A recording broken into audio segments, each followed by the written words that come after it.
My sister stole $12,000 from our dad and acted like she was the golden child at his funeral. I stayed quiet, until her fiancé heard the truth and walked out.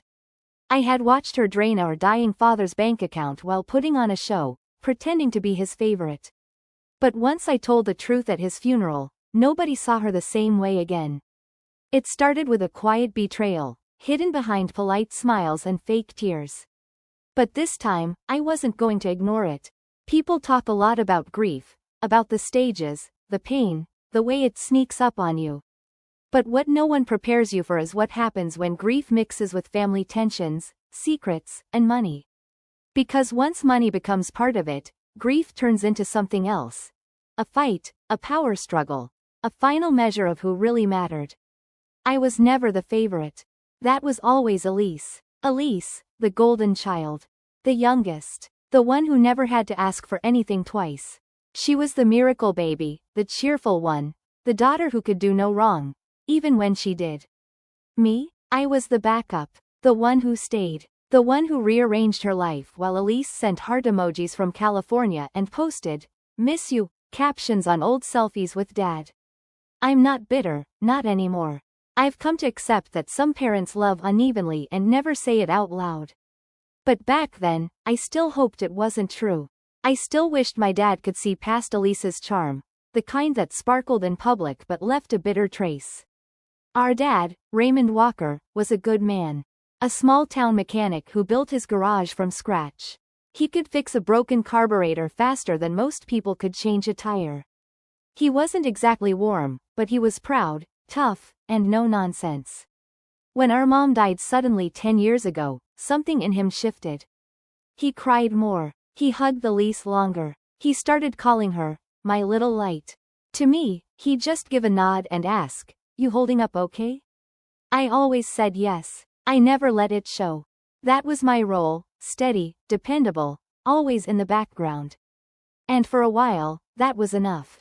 Until he got sick. Stage 4 pancreatic cancer. Fast. Brutal. No mercy. The diagnosis hit hard. It wasn't just about hospital visits or the weight loss. It was the silence that settled in the house, the heaviness in the air. Elise flew in right away, for 3 days. She wore a designer coat, dropped off some luxury skincare to help with hospital dryness, took a few bedside pictures, and left. Said she had projects to get back to. Meanwhile, I stayed. I drove him to every appointment, argued with insurance reps, took detailed notes at every consultation. I cleaned up the mess after chemo, stocked his fridge, managed all the bills. I even learned how to read the pain in his face. He never said thank you. Not once. Just looked at me and said, "Elise called today," like that meant something.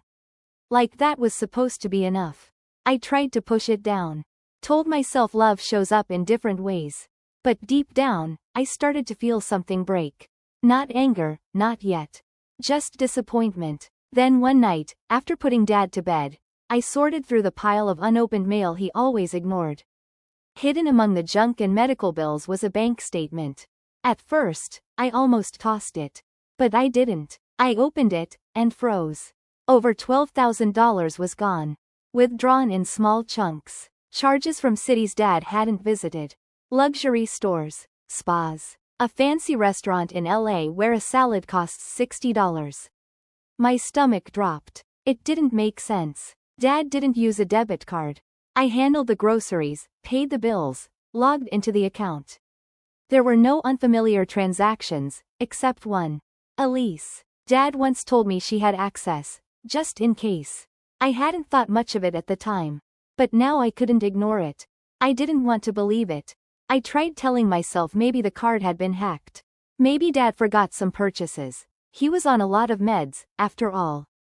But deep down, I knew the truth. The purchases matched Elise's taste: luxury spas, designer stores, sushi places that cost more than my weekly budget. This wasn't random fraud. It was someone living large. Someone who felt entitled. Someone like Elise. Still, I didn't want to accuse her, not yet. If I was wrong, I'd be the villain. The jealous sister, twisting things again, like Elise always said. So I did what I always do. I documented everything. I pulled 3 months of bank statements. Created a spreadsheet. Printed receipts from the online portal. Cross-referenced every date with my caregiving notes. Yes, I kept those, because Dad's doctors required them. And the pattern was clear. Every charge matched the dates Elise was in California. She wasn't even trying to hide it. That's what shocked me. It wasn't just theft. It was arrogance. So I called her. Elise, I said, trying to stay calm. There's something weird going on with Dad's account. Thousands are missing. She paused, then gave a casual laugh. Oh, that? Don't worry. Dad gave me access. Told me to use it for emergencies and stuff he might need from afar. Emergencies? I asked, tightening my jaw. Like a $750 spa charge in Malibu? She sighed. I was stressed. I needed a break. Do you know how hard it is being the one people expect to hold it together? Hold it together? She hadn't even been here. I was the one who cancelled shifts. Who held our father while he cried? Who cleaned up after chemo? But in Elise's world, sending a sympathy emoji once a week made her the one holding it all together. Okay, I said, trying to keep my voice steady. But this is his money. He needs it, for medication, rent, treatment. She didn't hesitate. He's not going to need it much longer. Let's be honest. I couldn't speak. For a few seconds, I just stood there, phone to my ear, listening to my sister justify spending our dying father's money, because she figured he'd be gone soon anyway. And she didn't even sound sad. Elise, I said at last, my voice shaking, do you even hear yourself? You're stealing from a dying man, our father. Elise didn't speak to anyone for the rest of the day.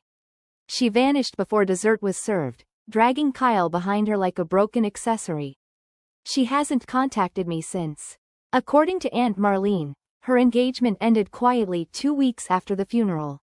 Kyle packed his things and left without much of a word. And Elise? She returned to California, posted a black and white photo of Dad with a vague caption about loss, and went back to pretending she was the grieving daughter who had given her all. But now, people know. No one reaches out to her with the same reverence anymore. Family group chats go on without her. Even our cousins, the ones who used to gush about her glamorous life, have pulled back. No one said it out loud, but the truth did something that no confrontation ever could. It changed how she was seen. And me? I went back to work. Back to the routine, to the quiet of a life I had to rebuild from the ground up after months of being consumed by caregiving. It's strange not having to refill prescriptions or schedule doctor's visits or measure out soft foods. The silence is both relief and ache. Sometimes I think about that letter. I don't know what made Dad write it. Maybe he saw more than he ever let on. Maybe he knew I wouldn't speak up for myself unless he gave me the words. Either way, that letter gave me something I didn't even realize I needed. Validation. Not revenge, not justice, but the acknowledgement that I mattered too. For once, I wasn't the invisible daughter. I wasn't the one in the background while the spotlight burned on someone else. I was the one who showed up. Who stayed. Who loved quietly, steadily, without needing the world to notice. Grief didn't bring closure. It never does. But it did strip away the illusions. It exposed what was real. And while I'll always carry the weight of what happened, I'm not carrying the shame anymore. That belongs to someone else. The dessert trays were already cleared when Elise slipped out the side door, dragging her stunned fiancé, Kyle, behind her. I heard she tried reaching out to a few cousins later that week, spinning her version of events, saying the letter was fake, that I had forged it out of bitterness, that I was just manipulative and jealous. But here's the thing about Elise. She spent so long crafting her perfect image that she never realized people had already started noticing the cracks. That letter didn't destroy her reputation. It just confirmed what many had quietly suspected for years. Kyle messaged me a week after the funeral. It was short, calm, and respectful. He thanked me for handling things with dignity, said he was sorry I had to carry so much alone, and told me he had ended the engagement. Apparently, Elise had been hiding a lot more than just the money. There was credit card debt, a second social media account she used to flirt with old flames, even a small personal loan she took out in his name, without telling him. He only found out when he tried to refinance his car. She's not who I thought she was, he wrote.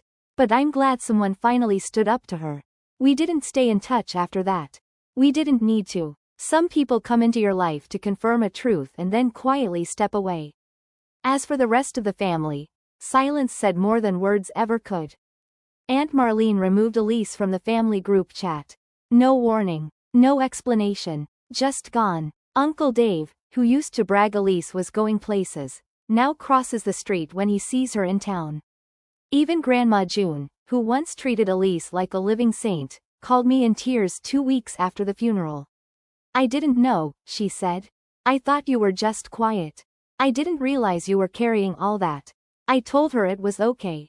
And strangely, it was. I wasn't angry anymore, just tired. But in that exhaustion, something new began to grow. Clarity. I used part of Dad's remaining funds to pay off his hospital bills. The rest, I put into a savings account, not for some emergency, but for a life I'm finally starting to imagine for myself. I signed up for night classes. Started painting again. Some nights, I even sleep without waking up to echoes of hospital machines or whispered arguments in the hallway. The house feels different now. Lighter, like it can finally breathe again. Sometimes I sit in the garage, surrounded by rusted tools and half-finished projects, and just exist. I run my hand along the old workbench, tracing the initials Dad carved into the wood when he was 16. He didn't just leave behind bills and memories. He left behind proof that I mattered. That I was seen. That letter changed everything. It didn't bring him back. It didn't undo Elise's betrayal. But it gave me something I never thought I'd have.